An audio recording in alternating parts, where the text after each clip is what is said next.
if I walk over there and sit next to Mr. Johnson and carry my phone, does Google know that I was sitting here and then I moved over there?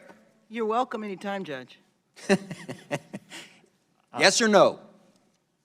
I genuinely don't know without knowing I'm what shocked you services. don't know. Do you or do you not collect identifiers like name, age, and address? Yes or no?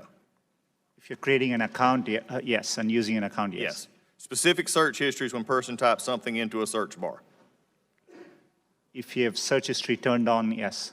Device identifiers like IP address or IMEI. Depending on the situation, we could be collecting it, yes. GPS signals, Wi-Fi signals, Bluetooth beacons. You know, would depend on the specifics, but there may be situations, yes. GPS, yes. Yes, if you have And location. voice and conversations when using Google Voice products. We give an option to turn on or off, and But if a person didn't know it, voice and conversations when using Google Voice products. Yes. we only record when they initiated with OK Google and then say the terms after. Contents of emails and Google documents.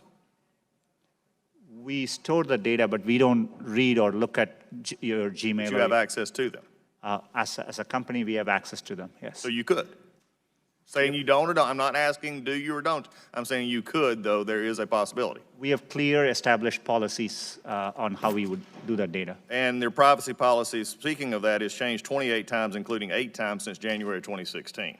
So I think the policies, and this is why I'm asking these questions. There are many things which we don't collect. For example, we don't collect, you could have a product like Google Home, we won't collect conversations unless you specifically ask us to. So you ask a question. And so we definitely are very careful and minimize the data we need to provide the service back to our users. Why, number one, does Google need all this information? We can answer that in the fact that 86% of your revenue comes from advertising, so we know you manipulate the data in some ways. However, can you explain what you do to minimize this data, which is generally an accepted standard practice among those who collect data? Our goal is, but we are providing, for example, if we are providing you a service like Gmail, which we have done for 15 years, that data, we need to store it for our users, so they expect us to.